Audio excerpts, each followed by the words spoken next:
Welcome to the Coaching Life Podcast.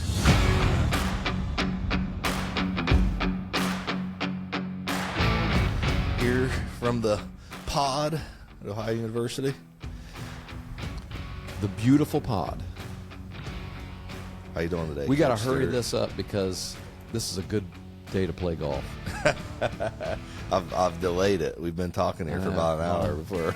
I've already told people in there that I might take the afternoon. It is a really nice day Man, out. 66 degrees. Campus is gorgeous, and Yeah.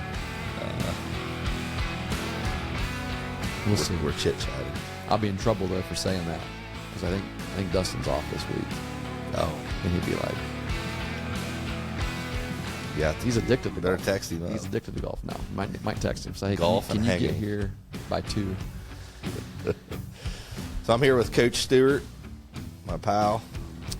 Just the two of us. Just us Just today. the Everyone two can of us. everyone can turn their Yeah. podcast Yeah, off. we'll get you another guest here soon.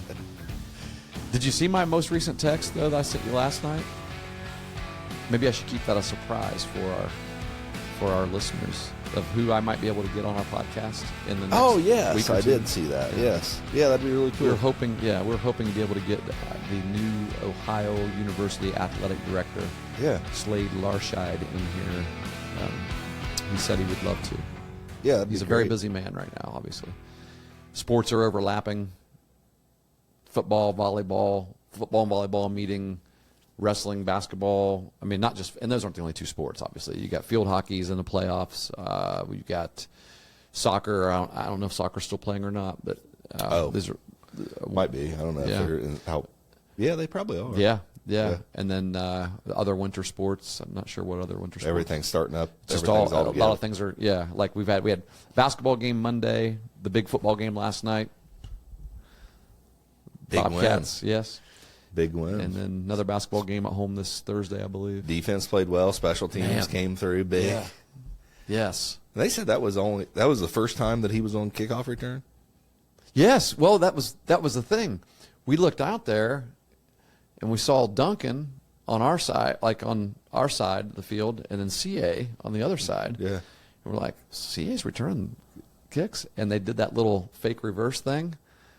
Took her to the house. Yeah, he did. And then those two were back there for the next one too. 97 yards. And then Parker had the play huge at the end. touchdown there. What a 49-yard playmaker, man. touchdown. Yeah. Yeah. It was a good Yeah. deal. I felt bad for.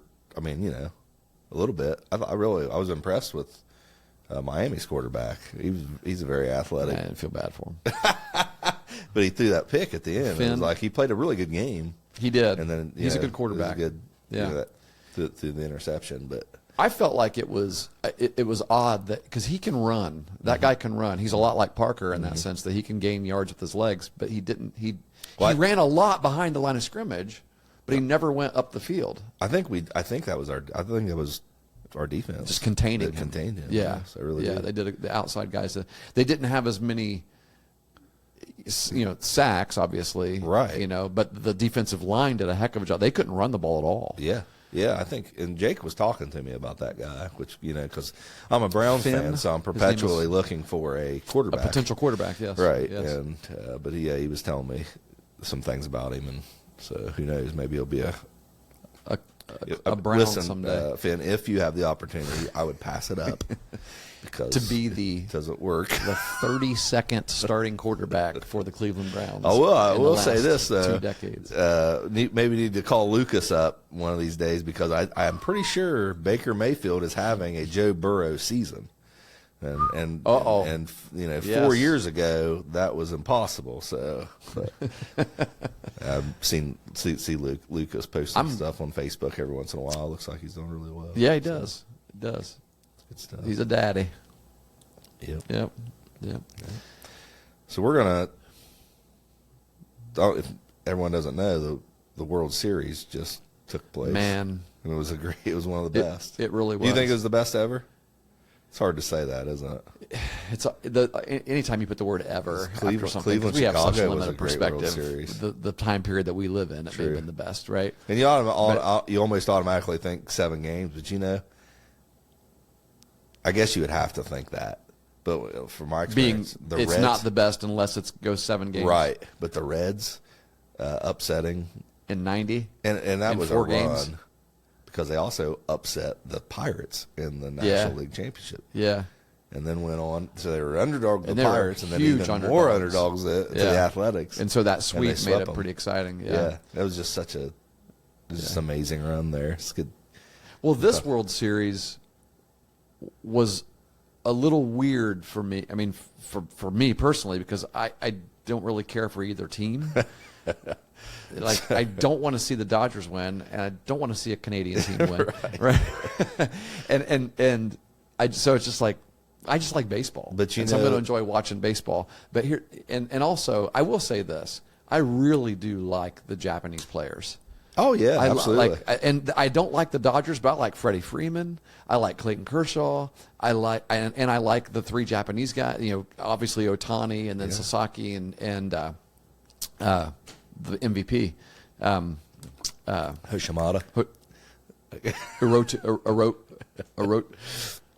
Orohu. I don't know. Amato. Yeah, that's the part I got right. Is that right? I don't know. It's Amato. I can't remember. Yeah, but yeah, I mean, but they just go about their business the right way, don't you think? And I think it looks like they have fun playing. They have fun. There's playing, a passion there, and I feel like they have fun regardless. Like it's not, and there's just a mix of, there's a humility there. Like, did you see the joke that the Dodgers played on Ohtani, saying, "Hey, they're pinch hitting for you," and he didn't even think twice. He didn't like slam anything. He was like, "Oh, okay," and he took his helmet off and walked back. I didn't see that. And they were like, "Dude, are you serious? We're not pinch hitting for you." And he's like, "Oh." Like, he for real thought that I mean, he's hard not to root for, I think, because the guy rips a foul ball down the line, and he watches the ball as it goes into the stands, and you can see him going, like, making sure that nobody's getting hurt up there. I really think that he genuinely cares about people. Yeah, I don't know. If he genuinely cared, he'd pay taxes. So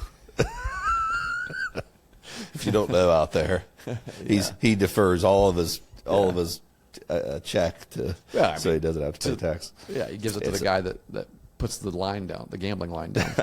Right. Which that's a whole other stuff. That's what happened there. Some other day. Don Mattingly for the Blue Jays. Yeah. Felt so bad. Yep. Like I'm a big Don Mattingly fan. He sit there in the dugout. Yeah. He's never won one. Right. You know. Which is really, really odd. Yeah. But yeah, I love Don Mattingly. Yeah. And, you know, that was a hitter that you would imitate as a kid. You know, you would. His batting the lefty. Yeah, Beautiful swing. You know, just the movement. But it really felt bad for Don Mattingly. I got to see Mattingly play. There's a lot of play, and I like Coach Roberts too for the Dodgers. Kid. I do too. Yeah, I do too. It's just, I don't know. It's just an LA thing. I'm surprised you're not a Dodgers fan and a Blue Jays fan. I mean, you root for all 32 NFL Whoever's teams. winning. yeah. Like the Bengals have gone down a few notches. The Cowboys just are off the list. They just can't play. They can't stop anyone.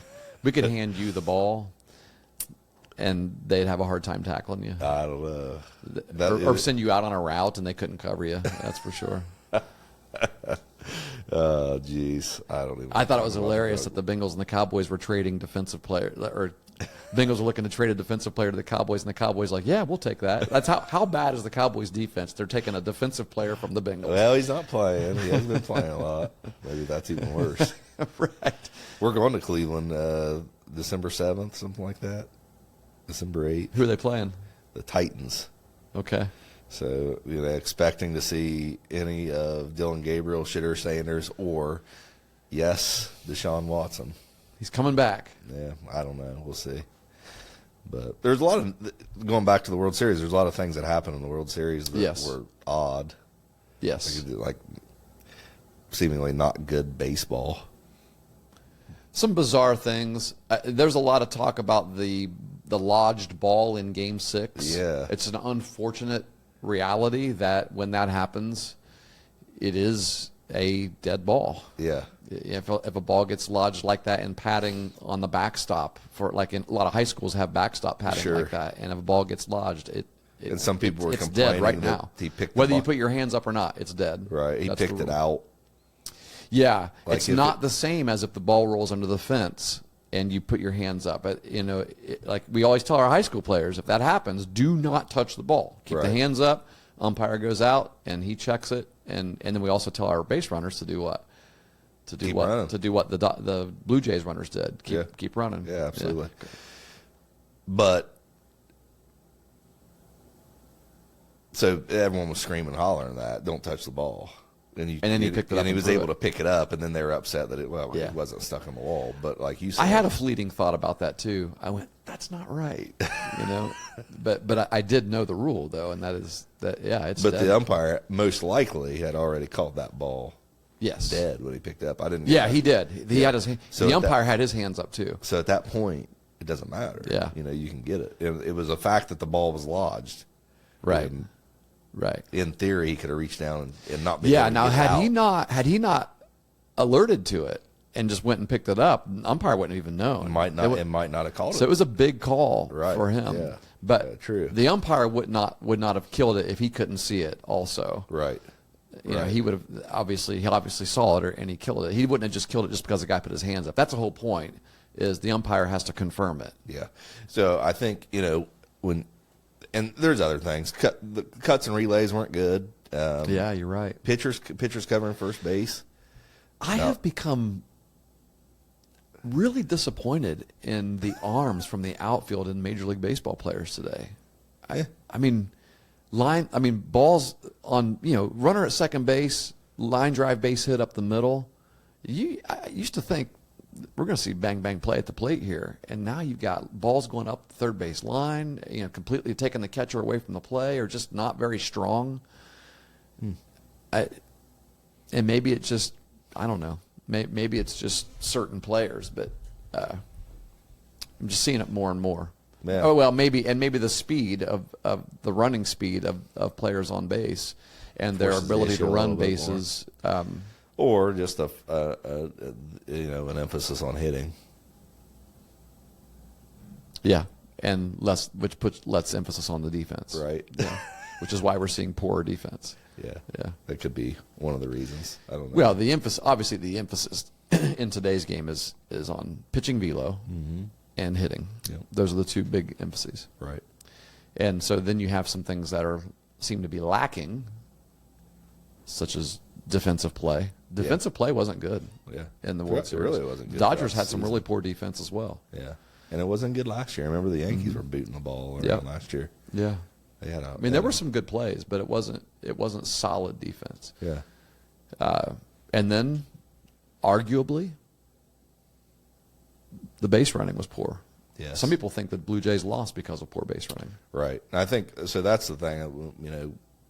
To talk about today is kind of two things. One, that play. We have Blue Jays have bases loaded in the bottom of the ninth inning with one out, and ground ball hits second baseman. Second baseman actually stumbles.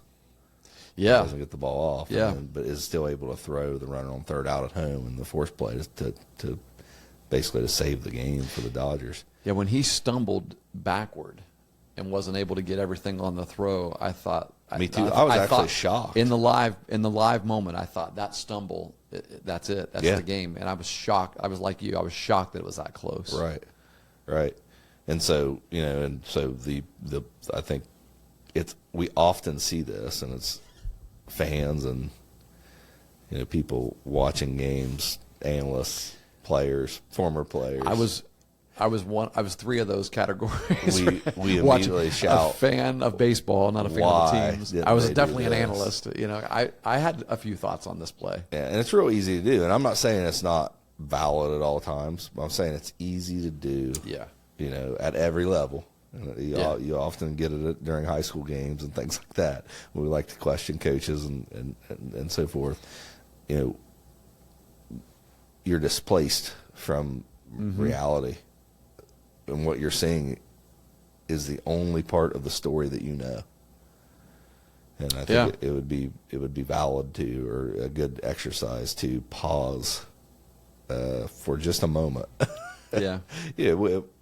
One thing to do it in your consider all of the variables. Maybe you're saying, yes, and it's one thing to do it in the privacy of your home, because I'm a flat idiot watching the Browns. I can tell you that right now. My son will tell me. I think a couple weeks ago I got upset. I'm done with it. I'm not watching it anymore.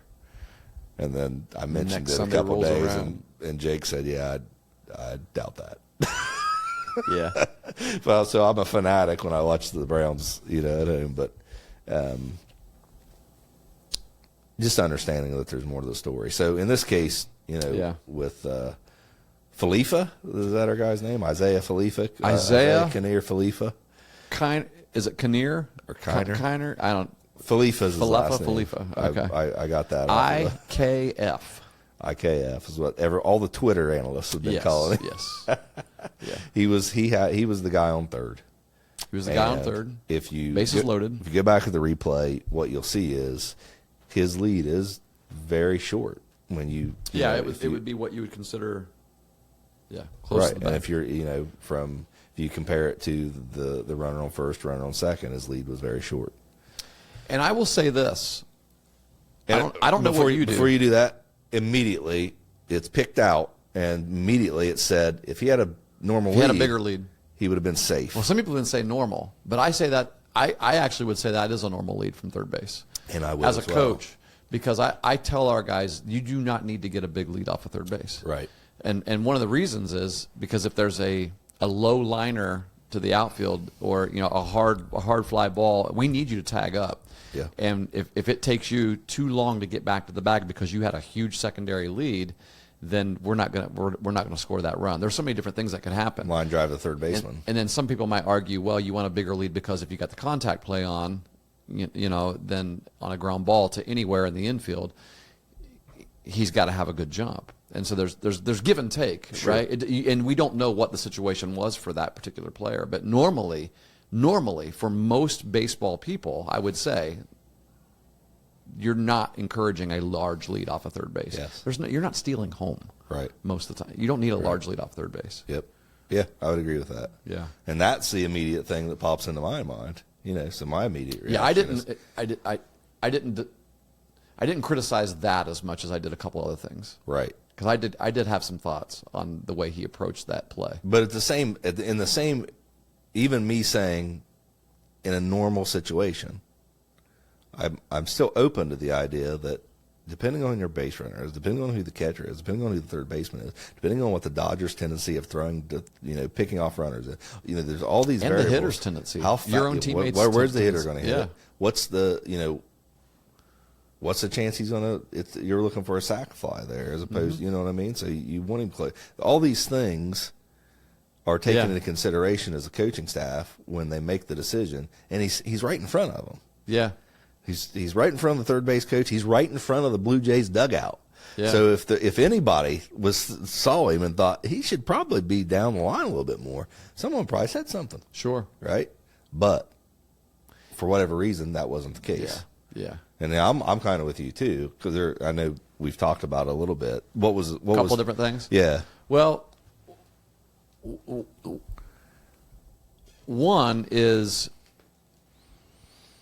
I don't know why you slide on that play. Mm-hmm. Like it's a force out at the plate, so there's not going to be a tag. Like you're not going to have to avoid a tag, so you don't need to get down, right? And to me, it's the same as sliding into first base. Yeah, you're slowing yourself. You slow as soon, and this has even been proven on Sports Science on the what's that show on the History Channel or National Geographic or whatever. Mythbusters. Yeah, or there was a Sports Science show I felt like. Where they did sports things. Or maybe MythBusters had sports science. Well, I know MythBusters did the did they do bat. Yes, not putting a weight on your bat. It actually slows your bat down. Yeah. I remember seeing that. So maybe it was MythBusters, but that you see a lot of people sliding into first base on plays, like even Kike did in one of those extra innings, I think, and people love it. It's a hustle play, right? Yeah.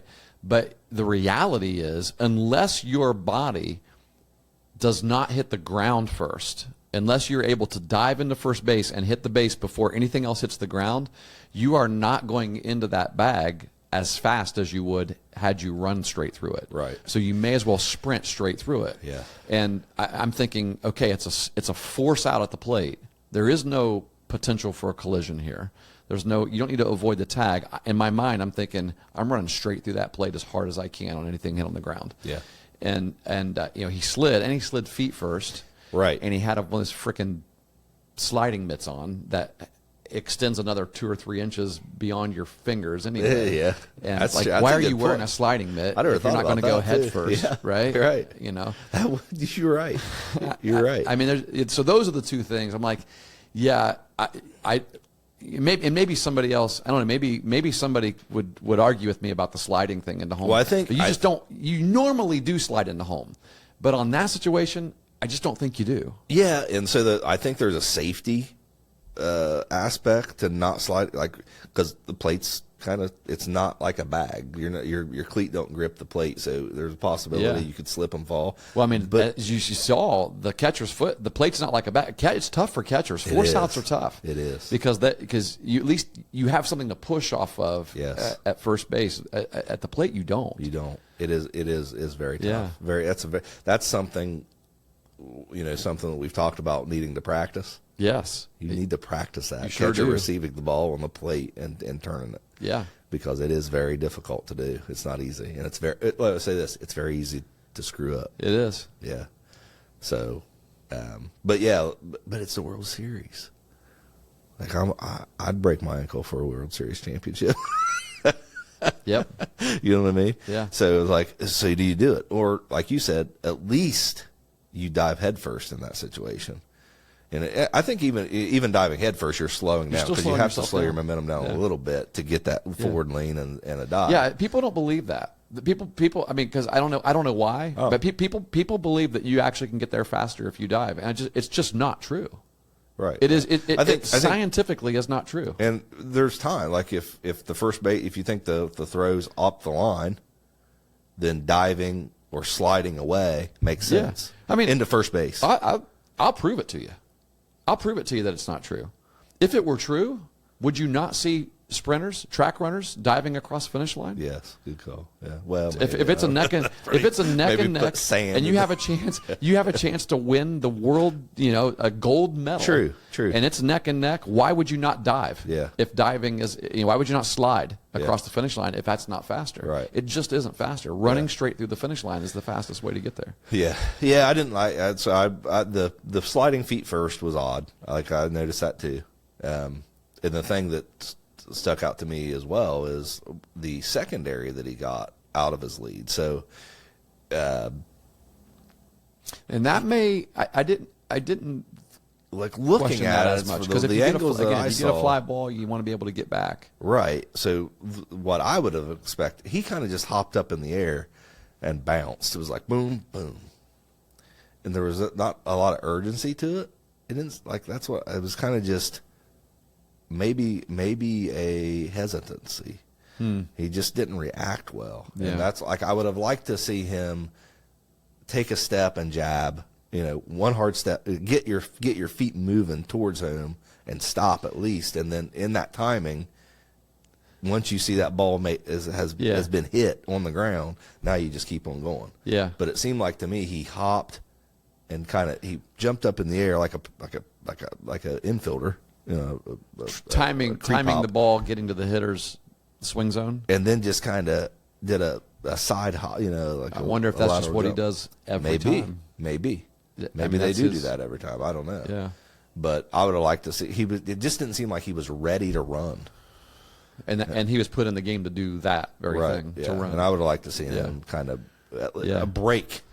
And then you break and hold, but still break. I don't know. You ever put a pinch runner into the game and they immediately get picked off? No, but close. Yeah, it happened to us this year in the tournament. I think in the Adena game went extra innings for us. Oh, I forget. Yeah. Put a freshman in. Well, that's tough. Yeah, that's tough. It's a lefty pitcher, I mean, you just know you're going to get. Yep. You're going to get lefties love seeing Meg show up this past season. I think we got picked off 3 or 4 times by lefties this year.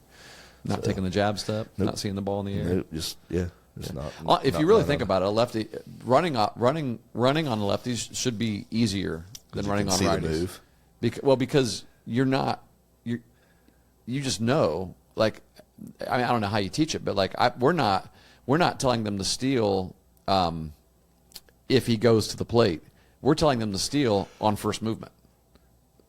Like if you decide you're going to steal on this pitch, I don't care where he goes. As soon as you see him move, you're gone. Yep. And then you're just basically gambling there that he's going to go to the plate. And even it's not really a gamble because even if he throws to first, they still have to make another good throw to second. You could still outrun him depending on how quick you are and how quick they are with their hands and feet.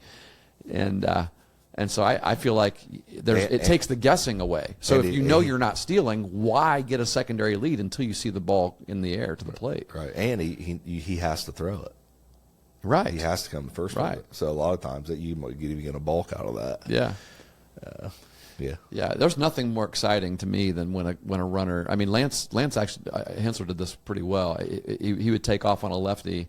The lefty would have him picked off, and so the defenses assume you're picked off, and he'd go into second base. You veer in toward the infield side and go in, and he just beat it.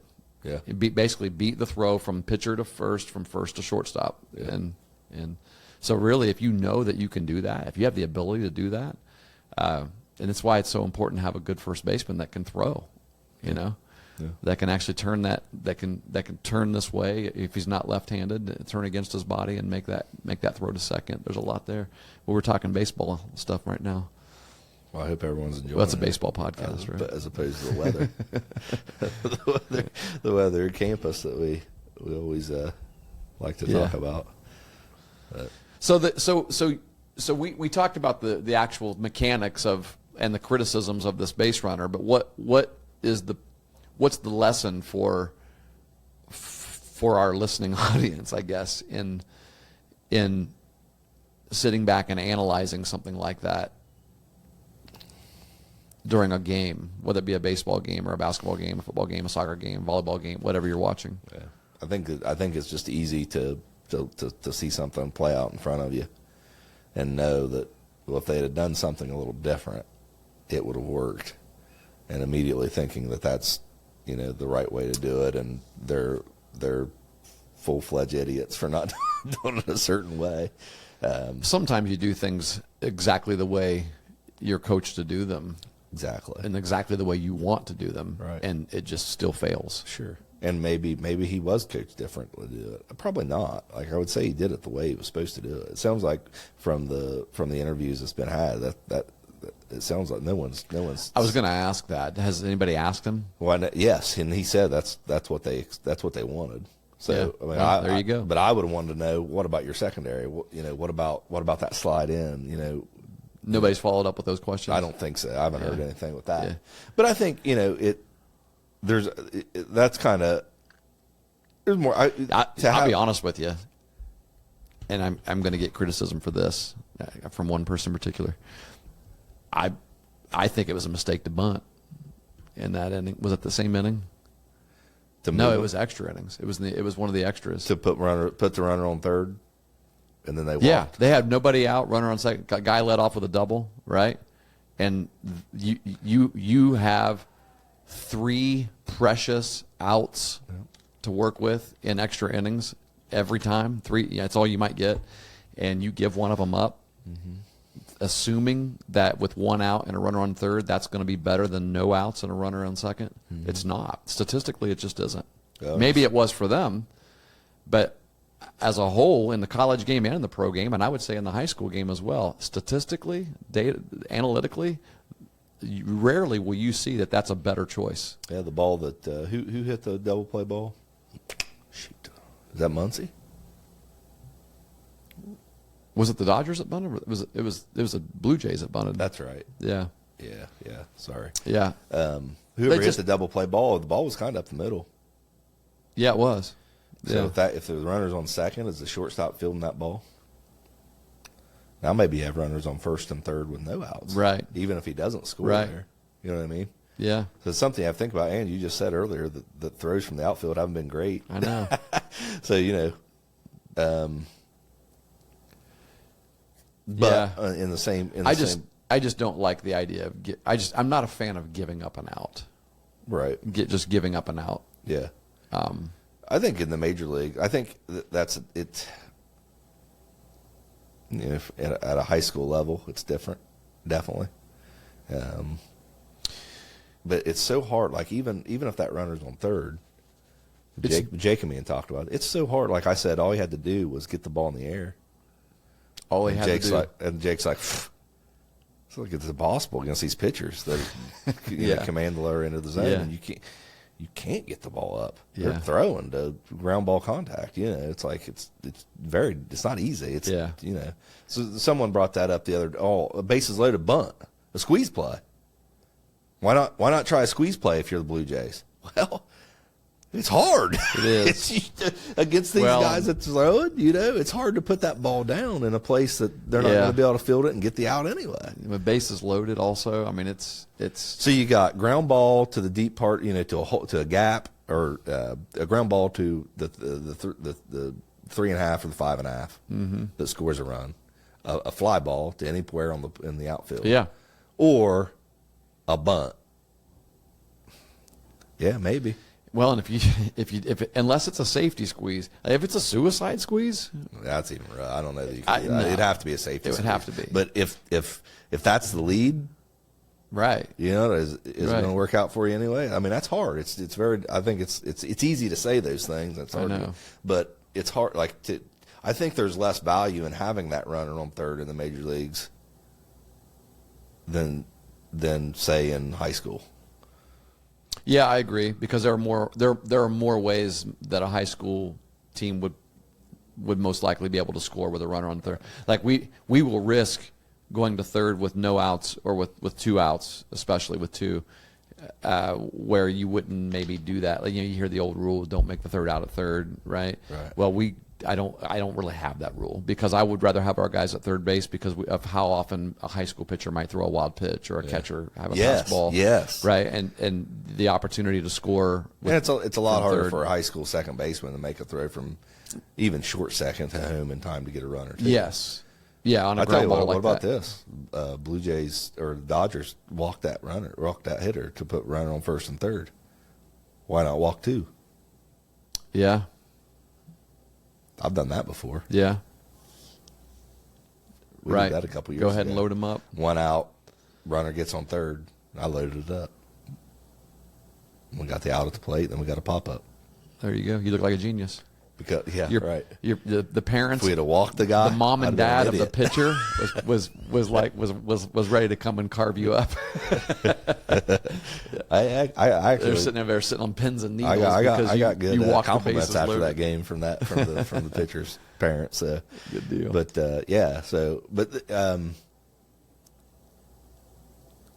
right. Well, I mean, everybody. We live in a world where we're all instant experts on everything on sports, right? Yeah. Like I'm standing down there on the sidelines of these OU games and just, we should do this, we should do that, right? Or I'm, you're hearing everybody say, this, that, and you just don't know. We really don't know. I'll give you an example of how fans and people who aren't in the game don't really truly know what's happening all the time. In the first game of the season, actually, I think it was the Rutgers game, the first OU game of this football season.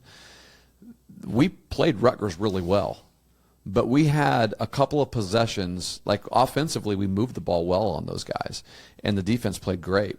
And we really probably play them now. I do too. Yeah. Yes. Even then, even in the first game, we played them. We could have won that game, right? Yeah. And there was one possession in particular where it was like, what happened there? And everybody could feel it. We didn't move the ball well at all. It was like just 3 really simple, like really vanilla plays, and then 3 and out. It was like we only had 3 and out twice in that game, I think, and it was one of them. And yeah, it's bad timing. And it's in a spot where you need to move the ball, and it does. Right. So it's emphasized. Well, here's an interesting thing that nobody knew. Nobody knew. We're on the bus, waiting to pull out from the game. Everybody feel you don't like losing, but everybody's like, hey, everybody's healthy. We played them well. Not starting to look the next week, and so people were chatting, on the bus about, hey, what about this? What about that?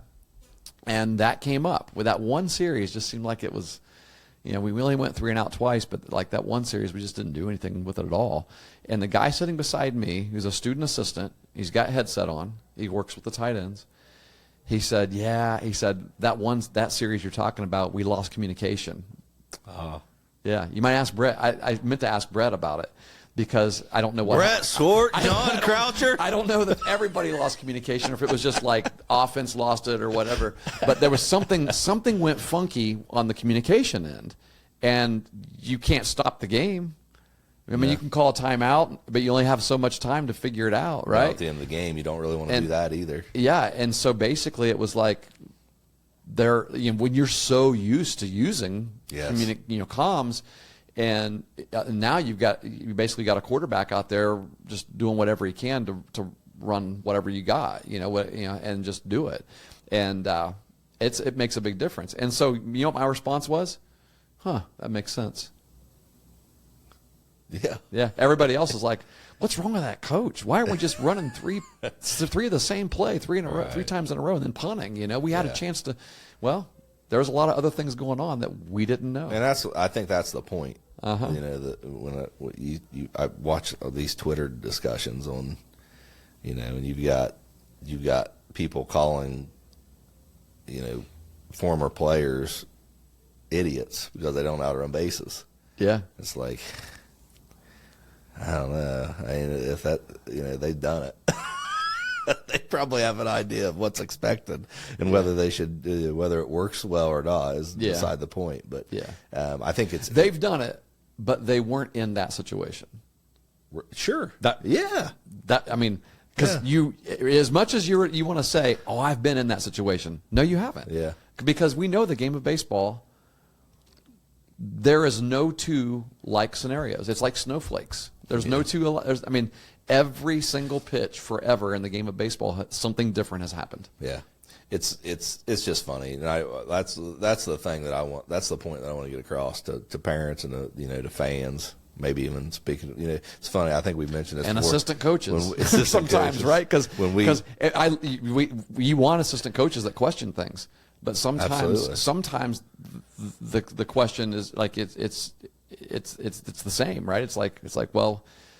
And sometimes it's head coach. Sometimes it is our problem. Sometimes it's absolutely. We should have done it the other way. And that's why you have assistant coaches to question things because it's like sometimes we need that. We need your perspective on that. Yeah, and the perspective should be, these guys like you talk about a pro NFL coach that they're studying film and game planning, strategizing 12 hours a day.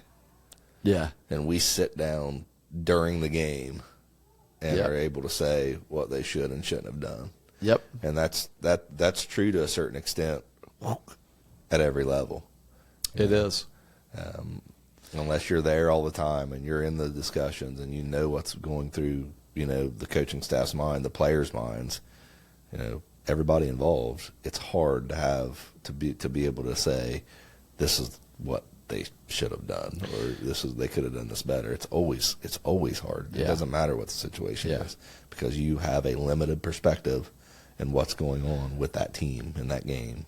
And on that day in that moment in those conditions, so many variables. There are an unlimited number of invisible details that define outcomes, and we're not even seeing them all when we sit down and analyze that one play in the World Series. Right. And knowing that there are a ton of invisible details, sometimes I think it's important to extend a little bit of grace, in those moments, and to realize that,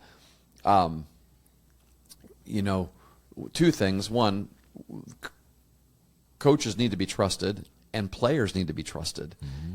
As people need to understand, as coaches, we trust our athletes. We trust our players. And you might say to the player as a third base coach in that situation, hey, man,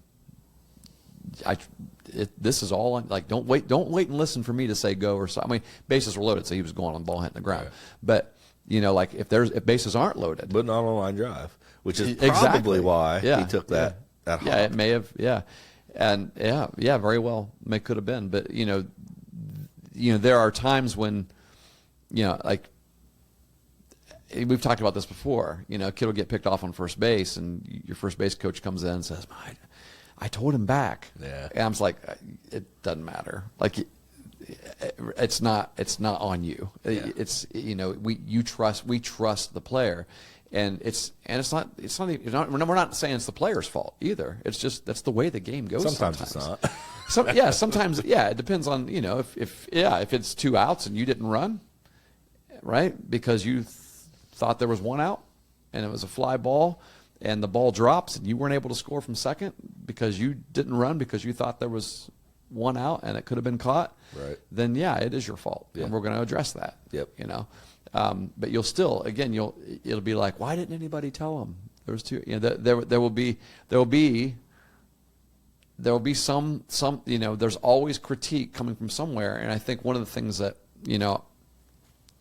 that I would encourage people to understand is that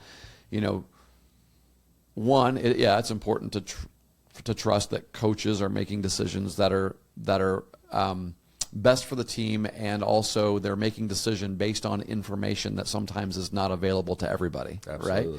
Right? Yeah. And number two, a lot of times, and I would say more often than not, we just trust our play. We trust our athletes to execute, and we're not necessarily coaching as much as people realize during games. I mean, we coach a lot during practice. I take a lot of pride in that. Yeah, but when honestly during a baseball game, we're not coaching a ton. Yeah, we're really not. Yeah. So that's the management aspect shifts in. That's why you don't have baseball coaches at the head of the head of a baseball. Yeah, they call program. it manager. They call it manager. I mean, you do have coaches on staff. They call coaches, but that's their primary job is to. People ask, like, what does Tito actually do in the dugout? Right, like he just sits there on that captain's chair. Well, he's the manager. Yeah, but you got coaches in the ears of these guys all the time. So for so many years, I've been just stunned at the way that Cleveland fans and Cincinnati fans, because we're close and those have treated our managers. Cleveland fans, they only like Tito now because he's the Reds manager.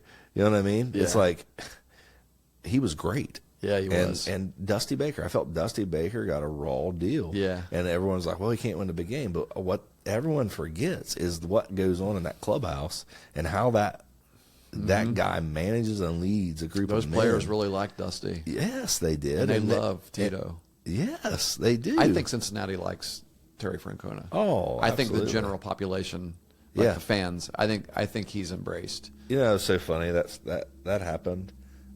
Dick Owen, we were at it was football season last year. This was his first year as Reds coach. When they announced him as the head coach? No, it was football season last year, and Dick Owen was saying, I'd like Terry Francona to be the Reds coach. Yeah, well, I've said that. And I was like, get out of here. He's not coming back. That's a dream. And it was like the next day. Yeah. So I was like, did you know that? He's like, no, I didn't know. I didn't hear it. And he awesome. just said it. Yeah. But I was like, wow, that's great. Yeah. But I mean, I like the Cleveland's coach. I tried that trick. Oh yeah. I tried that trick with the Cowboys. For a while there, I was saying, man, I'd like for Bill Cowher to be our coach. Never worked out for you. He never came back to coaching. Never came back. Yeah. I don't even know what he's doing now. He's not on CBS anymore, is he? I haven't seen him in a while. Huh. Interesting. Who do you want now? Tony Dungy. Yeah. He's too soft, though. The people out there say he's too soft. He's not soft. Huh? He's gentle.